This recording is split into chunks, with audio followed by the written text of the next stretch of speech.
No século XVI, o perdão dos pecados tinha basicamente uma tabela de preços. Sim, literalmente um cardápio comercial. Exato. E a maior revolta ideológica da história do Ocidente não começou tipo com um exército cruzando uma fronteira. Começou porque um monge, aterrorizado por raios, decidiu ler as letras miúdas de um contrato que a instituição mais poderosa da Terra obrigava todo mundo a assinar. E o mais impressionante nisso tudo é que essa instituição parecia completamente inabalável. Roma detinha um monopólio absoluto, né? Não apenas de terras e riqueza, mas da própria verdade. Eles controlavam a infraestrutura da salvação da Europa inteira. E é exatamente sobre a quebra desse monopólio que a gente vai falar na nossa imersão de hoje. Nós estamos com um material incrível na mesa, que é o documento História da Igreja, capítulo 7 do professor Sinísio Santos. Um texto denso, mas fascinante. Muito. E a nossa missão aqui, para quem acompanha a gente, não é recitar dogma ou tomar partido teológico, tá? O objetivo é desvendar as engrenagens de um dos maiores terremotos geopolíticos e sociais da história humana, que é a Reforma e a Contra-Reforma. Isso. A gente vai ver como o controle da informação foi quebrado pela primeira vez de forma irreversível. Mas como é que estava o cenário antes dessa bomba explodir? Então, para entender a mecânica desse terremoto, a gente precisa olhar para a falha tectônica que já existia na Europa. O cenário era de uma instabilidade crônica, sabe? Uma panela de pressão. Perfeito, uma panela de pressão. De um lado, você tinha camponeses esmagados por impostos que financiavam luxos bem distantes. Do outro, governantes locais famintos pelas propriedades gigantescas que a igreja possuía ali nos territórios deles. E a classe intelectual inflamada pela Renascença, né? Exatamente. Mas o verdadeiro catalisador, o que mudou as regras do jogo mesmo, foi a prensa de Gutenberg. Ele não apenas imprimiu livros, ele quebrou a cadeia de suprimentos da verdade oficial. Caramba, de repente ficou impossível conter uma heresia geograficamente, né? O alcance virou global para o padrão da época. Certo, vamos desempacotar isso, porque toda essa pólvora precisava de uma faísca. E a ironia profunda do texto é que essa faísca não foi um gênio militar ou um rei ambicioso. Foi um homem em pânico absoluto. Isso. O texto relata a jornada do Martinho Lutero. E tudo começa com um medo paralisante do inferno. Ele virou monge depois de quase ser atingido por um raio numa tempestade terrível. Ele estava ajoelhado na lama e promete a Santa Ana que, se sobreviver, entra para o mosteiro. O que, revela muito sobre a psicologia daquela época, né? A visão de Deus não era de um pai benevolente de jeito nenhum. Era um juiz implacável. Exato, um juiz com uma régua de exigência impossível de ser alcançada. Lutero sobrevive, entra para o mosteiro, mas leva todo esse terror junto com ele. O documento até detalha que ele se submetia a jejuns brutais, passava noites em claro no frio. Nossa, e as confissões que duravam horas a fio. Sim, o mecanismo ali era baseado no esforço humano para comprar a paz de espírito. E para ele a matemática simplesmente nunca fechava. Ele sentia que nenhuma obra no mundo seria suficiente para limpar o próprio pecado. E a angústia era tanta que os superiores dele basicamente falaram para ele ir dar aulas na Universidade de Wittenberg para ver se ocupava a cabeça com outra coisa. Uma tentativa de distração que virou o mundo de cabeça para baixo. Pois é. Foi lá, dissecando a epístola aos Romanos, que a chave virou. Ele se depara com a ideia de que a salvação não era um produto que se comprava com sacrifício. Era um dom gratuito, dado pela fé. O justo viverá pela fé. Essa foi a grande epifania. Mas claro, né? Para uma revolução explodir de verdade, essa epifania precisava colidir com a realidade prática da época. E colidiu de frente com a campanha de arrecadação de fundos mais agressiva da história. Sim, o Papa Leão X precisava de rios de dinheiro para terminar a Basílica de São Pedro em Roma, e, paralelamente a isso, tinha um nobre alemão, o Alberto de Brandemburgo, que precisava pagar o próprio Papa por ter adquirido um terceiro bispado de forma meio irregular. Um baita esquema. Um esquema gigante. A engenharia financeira que eles criaram para resolver esses dois problemas foi enviar um frade dominicano, o João Tetzel, para vender indulgências lá na Alemanha. E olha, o marketing do Tetzel era um absurdo completo. Lendo o material, o cara usava slogans bizarros, tipo afirmando que o comprador ficaria mais limpo que Adão antes de cair. Uma promessa muito forte para uma população desesperada. Sim, ele prometia que, se alguém pagasse por um parente morto, tão logo a moeda caísse no cofre, a alma saía do purgatório na mesma hora. Trazendo isso para quem nos ouve hoje, era o equivalente àquelas microtransações predatórias em videogame, sabe? O famoso pay to win. Nossa, excelente analogia. O Tetzel estava vendendo passe VIP para furar a fila do céu, monetizando o luto da galera. É literalmente uma extração de riqueza baseada no terror espiritual. E quando Lutero vê seus próprios paroquianos caindo nessa, acreditando que podiam comprar um pedaço de papel e ignorar qualquer transformação moral, a revolta dele vira pública. Que culmina nas famosas 95 teses em 1517. Exatamente, pregadas na porta da Ibelígia. E o professor Sinésio destaca a tese 82 no texto, que eu acho um nocaute lógico. Lutero pergunta assim, se o Papa tem o poder de esvaziar o purgatório, por que não faz isso de graça, por puro amor, em vez de cobrar dinheiro para construir um prédio? É um argumento difícil de rebater, né? Muito difícil. Mas espera, eu preciso confessar uma confusão minha lendo o material. A matemática do poder não bate para mim. Um século antes do Lutero, um sujeito chamado John Huss falou coisas parecidas na Boêmia e foi queimado vivo rapidinho. Sem muita cerimônia, inclusive. Pois é, se o Papa tinha exércitos gigantescos do lado dele, como que um monge com um martelo e um pedaço de papel não foi executado no dia seguinte? Olha, a sua dúvida toca no exato ponto onde a teologia precisou da geopolítica para sobreviver. O Lutero não virou cinzas porque as autoridades que deveriam matar ele estavam paralisadas por um xadrez político super complexo. Ah, então eles estavam distraídos. Muito distraídos. O imperador do Sacro Império, Carlos V, e o Papa Leão X tinham problemas muito mais urgentes. O Império enfrentava a ameaça militar da França e, o avanço apavorante dos turcos otomanos. Inimigos batendo na porta. Exato. Além disso, o Papa precisava manter uma boa relação com um nobre-chave lá na Alemanha, o Frederico o Sábio. E adivinha só, ele era o protetor direto do Lutero. Ou seja, o Lutero sobreviveu porque os gigantes estavam ocupados demais, brigando entre si e pisando em ovos uns com os outros, né? É isso aí. Esse gridlock político comprou o tempo que ele precisava. E com a prensa de Gutenberg rodando noite e dia, os textos se espalharam pela Europa como fogo em palha seca. Quando o Império finalmente tenta encurralar ele na dieta de Worms... Que é onde exigem que ele se retrate, né? Isso, sob ameaça de morte. Mas aí o estrago já estava feito. A recusa dele lá é histórica. Ele diz que a consciência dele está alicerçada na palavra de Deus e que não é seguro nem honesto agir contra a consciência. É um indivíduo armado com um texto desafiando 1000 anos de tradição. Uma mudança de paradigma total. E aqui quem acompanha a gente vai ver que a coisa fica realmente interessante. Porque no momento em que alguém prova que a barragem do monopólio pode ser rachada, e ainda sai vivo para contar a história, o efeito dominó é instantâneo. Ninguém mais queria seguir as regras antigas. A rebelião deixa de ser só sobre o Lutero e se fragmenta de maneiras bem extremas. Cruzando a fronteira ali para a Suíça, por exemplo, o texto apresenta o Huldrych Zwinglio.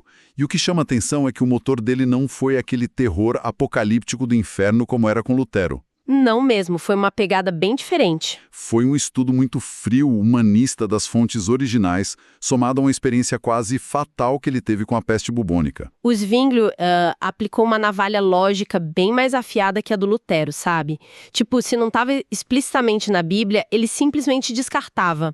E isso gerou o primeiro grande colapso dentro do próprio movimento protestante. A galera começou a brigar entre si. Exatamente. No famoso Colóquio de Marburg, o Lutero e o Zwinglio tentaram unificar as frentes deles. E olha que interessante, eles concordaram em 14 de 15 pontos doutrinários. Uma margem de acordo altíssima. Altíssima. Mas o 15º ponto destruiu completamente a aliança. Era sobre a natureza da ceia do Senhor. Mas vem cá, por que algo tão específico causou um rompimento tão pesado? Para quem olha de fora hoje, parece só um detalhe litúrgico sobre como fazer um ritual ali na igreja. Parece um detalhe para nossa mente moderna, mas a gente precisa entender a mecânica da crença no século XVI. Para o Lutero, que ainda era muito apegado ao mistério medieval, a presença física de Cristo na comunhão era real. É a chamada consubstanciação. Tá, e para o Zwinglio? Para o Zwinglio, o pão e o vinho eram apenas símbolos, um memorial de uma ação lá do passado. E ceder nisso, na visão do Lutero, não era só fazer um acordinho político, era cometer uma blasfêmia que condenaria a alma dele ao inferno eterno. Nossa, o nível da aposta era a danação eterna, então qualquer compromisso era realmente impossível. Era impensável. A intransigência era questão de sobrevivência espiritual. É fascinante. E essa fragmentação, ela só se aprofunda com a figura do João Calvino. O texto mostra um homem metódico. Enquanto Lutero era um vulcão de emoção explodindo, o Calvino era tipo um arquiteto de sistemas. Um estrategista puro.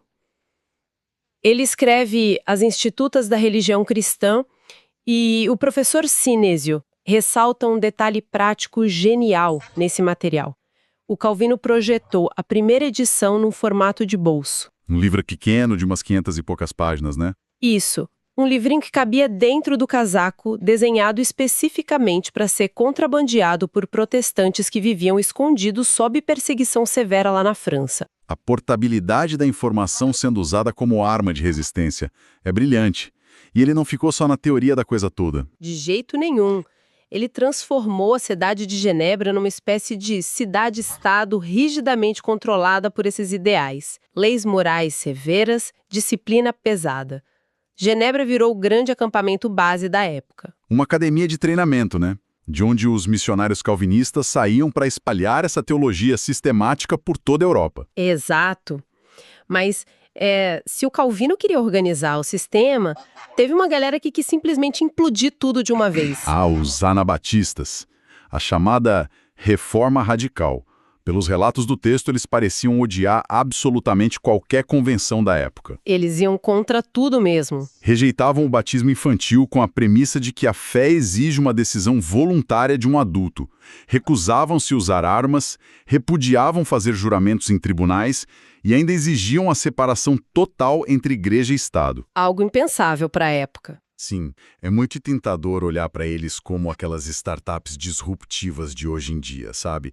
Aquelas que chegam chutando a porta para quebrar as regras de mercados bilionários e assustam os dinossauros do setor. Olha, a analogia da startup faz sentido até a página 2, viu? Sério? Por quê? Porque, no fundo, uma startup radical geralmente quer, em algum momento, dominar o mercado ou ser comprada por um grande monopólio. Os anabatistas, por outro lado, queriam sair do mercado completamente. Ah, eles não queriam jogar o jogo de jeito nenhum. De jeito nenhum. Eles viam o Estado e a sociedade civil como entidades corruptas por natureza. E a resposta do establishment a essa rejeição toda foi de uma brutalidade ímpar. O texto menciona que eles foram caçados de forma cruel por ambos os lados. Tanto os católicos quanto os outros protestantes, que se odiavam, deram as mãos por um momento para exterminar os anabatistas. E matavam eles muitas vezes por afogamento nos rios, numa ironia super sádica com a questão do rebatismo. Uma loucura. E é aqui que eu me pego pensando no negócio. Esses reformadores como o Calvino e o Lutero não estavam só derrubando o Papa para colocar eles mesmos no trono depois? O próprio material cita que o Calvino participou ativamente do processo que mandou aquele médico, o Miguel Serveto, para a fogueira por heresia. Essa é uma observação dura, mas é super necessária para a gente entender o contexto. E o texto do professor ajuda a gente a decodificar essa contradição. A gente não pode transplantar o nosso conceito de agora, né, de direitos humanos e liberdade de expressão, lá para o século XVI. É anacronismo, né? Total. Naquela época, a heresia não era vista como tipo uma diferença de opinião saudável para um debate no Twitter. A heresia era percebida literalmente como um vírus biológico. Uma praga. Do social inteiro e levaria a nação inteira para a condenação eterna à fogueira. Na mente daquela galera, era uma medida de saúde pública de emergência. Tolerância não era virtude de jeito nenhum. Era cumplicidade com a perdição da sociedade. Caramba, esse é um choque de perspectiva gigante para quem está ouvindo a gente hoje. Com certeza. Muda toda a lente. Agora, se num continente a galera estava se matando em fogueiras e rios por causa de nuances doutrinárias, quando a gente atravessa o Canal da Mancha, a história perde completamente esse resquício de angústia teológica. Na Inglaterra, a motivação é outra? Na Inglaterra, a ruptura não teve absolutamente nada a ver com o medo do inferno do Lutero. E teve tudo a ver com o quarto do rei. O Henrique VIII operou a maior aquisição corporativa hostil da história, uma definição cirúrgica para a coisa. A reforma inglesa começou como um problema estritamente dinástico, né? O Henrique VIII precisava de um herdeiro homem para garantir a estabilidade do trono inglês, e a esposa dele, a Catarina de Aragão, só tinha dado uma filha viva. E a solução tradicional para isso seria o Papa simplesmente anular o casamento para o Henrique casar de novo, certo? O que era super comum na burocracia da realeza. Era comum, mas aí entra a geopolítica de novo para estragar os planos. O Papa Clemente VII estava sendo mantido virtualmente como refém pelo imperador Carlos V. E adivinha de quem o Carlos V era sobrinho? Da Catarina de Aragão. Exatamente. Óbvio que ele não ia deixar o Papa humilhar a tia dele em praça pública. Então, por causa desse bloqueio político, o Henrique VIII toma aquela atitude extrema. Ele não muda a doutrina, ele corta a cabeça da gestão, rompe com Roma, o parlamento declara ele chefe supremo da recém-criada Igreja da Inglaterra e ele ainda ganha um baita bônus. Fechar os mosteiros e confiscar cerca de 1/4 de todas as terras cultiváveis da Inglaterra. Encheu os cofres do Estado. Um movimento de mestre do ponto de vista financeiro, mas a consequência de fazer uma reforma de cima para baixo, assim, focada só na conveniência do CEO da nação, é que o quadro de funcionários vira um caos absoluto. O texto detalha um ping-pong sanguinário que veio depois, né? O filho dele, Eduardo VI, tenta forçar uma doutrina fortemente protestante, mas morre jovem. Aí assume a Maria Tudor, a filha rejeitada da Catarina de Aragão, e ela tenta reverter a Inglaterra inteira de volta para o catolicismo na base do terror, queimando os líderes protestantes na fogueira. E, por fim, sobe ao trono a Elizabeth I, que desiste desses dois extremos e implanta um pragmatismo incrível, o chamado Acordo Elisabetano, que definiu o anglicanismo, uma igreja que, por fora, nos ritos, parecia super católica, mas o motor teológico por dentro era protestante. Enquanto a Inglaterra vivia todo esse vai e vem sendo decidido dentro de palácios, a Escócia experimentava o exato oposto disso, né? O total oposto. Lá na Escócia, a reforma foi uma revolução puramente de base. A figura central ali foi o John Knox, que era um homem forjado no sofrimento extremo. O documento do Sinésio ressalta que ele passou 19 meses como escravo acorrentado aos remos daquelas galés francesas. Cara, essa experiência explica muito sobre o perfil dele. Um sujeito que sobrevive quase 2 anos remando como escravo não vai se intimidar com as ameaças de uma rainha do palácio. Exato, ele peitou a rainha Mary Stuart de frente, liderou a nobreza escocesa e estabeleceu uma estrutura radicalmente diferente, que é o presbiterianismo. E aqui eu queria entender melhor o impacto prático dessa diferença de estrutura.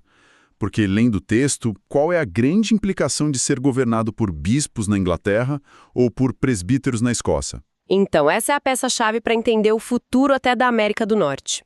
Na Inglaterra, a estrutura episcopal mantinha uma cadeia de comando super rígida. O rei aponta o arcebispo, que aponta os bispos. Controlando tudo de cima para baixo, né? Isso, uma ferramenta puramente de controle estatal.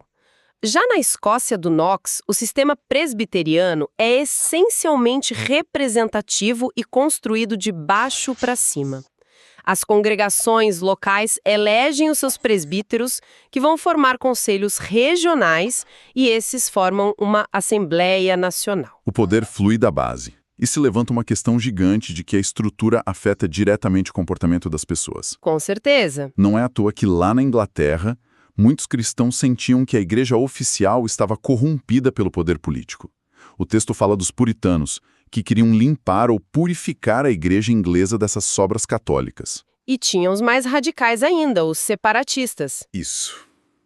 Eles olharam para esse sistema de bispos e disseram, olha, isso aqui não tem conserto.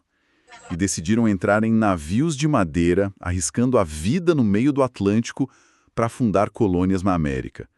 O DNA dos Estados Unidos tem muito dessa fuga de uma estrutura impositiva, de cima para baixo. Sem dúvida. A insatisfação com a reforma política da Inglaterra acabou semeando as bases culturais da América do Norte. Mas a gente precisa voltar os olhos para o sul da Europa agora. Seria uma baita miopia histórica achar que Roma apenas sentou, cruzou os braços e assistiu a metade do continente se desmanchar. É verdade. A reação da Igreja Católica é a última grande peça desse nosso mergulho. O professor Sinésio descreve o movimento da Contra-Reforma, ou o triunfalismo católico. Roma não mandou flores pedindo desculpas pelos erros, não. De forma alguma. Eles organizaram o gigantesco Concílio de Trento. E o impressionante é a duração desse evento. Foram 18 anos de concílio. Caramba, 18 anos! Para colocar em termos de hoje, é como uma mega corporação vendo seus usuários fugirem para a concorrência e gastando quase 2 décadas reescrevendo furiosamente os próprios termos de serviço a portas fechadas. É a analogia perfeita. E o que chama atenção lá em Trento é a ausência total de concessão. Eles não buscaram um meio termo para tentar atrair os protestantes de volta. A estratégia foi o que a gente chama de dobrar a aposta. Eles bateram o pé no que acreditavam.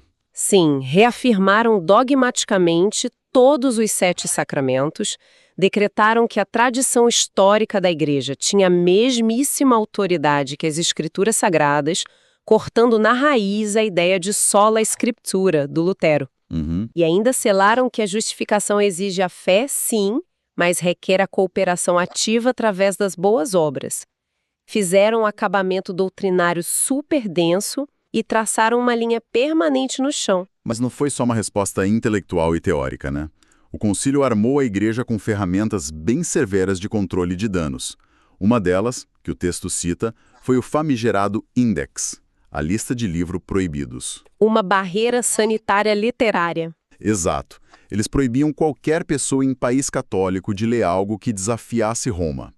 E o dado que me deixou chocado no material, essa lista de censura institucional só foi abolida em 1966. Muito recente. No mesmo momento histórico em que o projeto Apollo estava testando foguete para ir para a Lua, ainda existia um catálogo punitivo de censura religiosa rodando oficialmente. Sem mencionar, claro, o fortalecimento brutal da Inquisição para caçar internamente qualquer dissidência teológica. A Inquisição operava ali na base do medo e da coerção judicial. Mas para projetar poder mesmo e expandir territórios, Roma precisava de algo mais tático, mais móvel. É aí que surge a força mais fascinante dessa contra-reforma, a Companhia de Jesus, os famosos jesuítas fundados pelo Inácio de Loyola. E a biografia do Loyola explica muito o ethos desse grupo. Ele não era um mongezinho de claustro meditando. Ele era um ex-militar basco. Ele teve a perna estilhaçada por uma bala de canhão na Batalha de Pamplona. Uma recuperação dolorosíssima. E nesse processo, ele transfere aquela mentalidade de trincheira, aquela lealdade inquestionável ao comandante militar, lá para o mundo espiritual. O Loyola desenhou jesuítas não para ficarem orando isolados do mundo. Eles eram uma tropa de choque de elite, focada na educação, influência política de alto nível e missões globais extremas. E se a gente conectar isso ao grande tabuleiro geopolítico da época, a manobra de Roma é brilhante. Eles foram atrás de novos mercados. Literalmente. O que a Igreja Católica perdeu matematicamente na Europa Central e na Inglaterra, ela compensou se associando às grandes navegações de Portugal e da Espanha. Enquanto os luteranos e calvinistas estavam lá debatendo e brigando na Europa, os jesuítas estavam convertendo milhões no Brasil, no Japão, nas Américas, criando um império espiritual global inédito. E que nos leva ao final dessa panela de pressão europeia. Todo esse cabo de guerra, essas estruturas colidindo umas com as outras, desemboca na devastadora Guerra dos 30 Anos. O texto cita que foi o ponto de exaustão final da Europa. Um conflito tão brutal que a Paz de Westfália, que foi o que encerrou essa guerra, não foi tipo uma reconciliação amorosa. foi um acordo super pragmático de tolerância mútua, porque simplesmente ninguém aguentava mais ver as nações sangrando até a morte por causa de dogmas. Essa paz de Westfália desenha as fronteiras do Estado-nação moderno, né? A religião passa a ser uma questão interna de cada país e o mapa europeu consolida aquela divisão básica, o norte sendo protestante e o sul católico. Exatamente isso. Então, o que todo esse volume denso de informação realmente significa para quem nos ouve tentar digerir hoje? Nós mergulhamos nas engrenagens de um momento em que o mundo virou de cabeça para baixo. A gente viu como o medo existencial de um cara, o Lutero, desmantelou uma infraestrutura milenar. Como a lógica do Zwinglio e os sistemas portáteis do Calvino criaram verdadeiros exércitos de ideias. E as manobras corporativas de reis ingleses, né? A coragem de um ex-escravo mudando a Escócia de baixo para cima. E, claro, a resposta global de uma Roma ferida que acabou moldando as Américas. É muita coisa. Mas você teria alguma semente final para deixar para a nossa audiência refletir? Olha, a semente que eu gostaria de deixar nasce exatamente do mecanismo que gerou tudo isso. Toda essa ruptura, as guerras e as divisões continentais só foram possíveis porque uma inovação tecnológica, a prensa móvel do Gutenberg, descentralizou o acesso à informação de uma forma brutal. Tirou o controle da mão de poucos. Exato. O indivíduo pôde desviar das autoridades institucionais e ir direto às fontes originais para interpretar a realidade sozinho. Se a gente olhar para os dias de hoje, com a internet arquitetada em volta das redes sociais, a gente está vendo uma nova quebra maciça no monopólio da informação. É um paralelo assustador. A pergunta que fica inescapável na cabeça é: será que a descentralização do conhecimento, historicamente, sempre vai resultar em guerras de informação, fragmentação social e no surgimento de bolhas radicais? Exatamente como a gente viu acontecer no século XVI? Fica aí essa reflexão pesadíssima para quem nos acompanha. A represa original que controlava o fluxo das ideias trincou lá atrás, 500 anos atrás, e refez toda a civilização moderna. Talvez a gente esteja vivendo novamente o exato momento em que a água inunda tudo, destruindo pontes antigas para moldar um relevo que a gente ainda nem consegue compreender. Uma nova reforma digital acontecendo diante dos nossos olhos. Muito obrigado a todos que mergulharam com a gente nessa exploração histórica riquíssima. Continuem questionando os sistemas, investigando as fontes e a gente se encontra na nossa próxima imersão.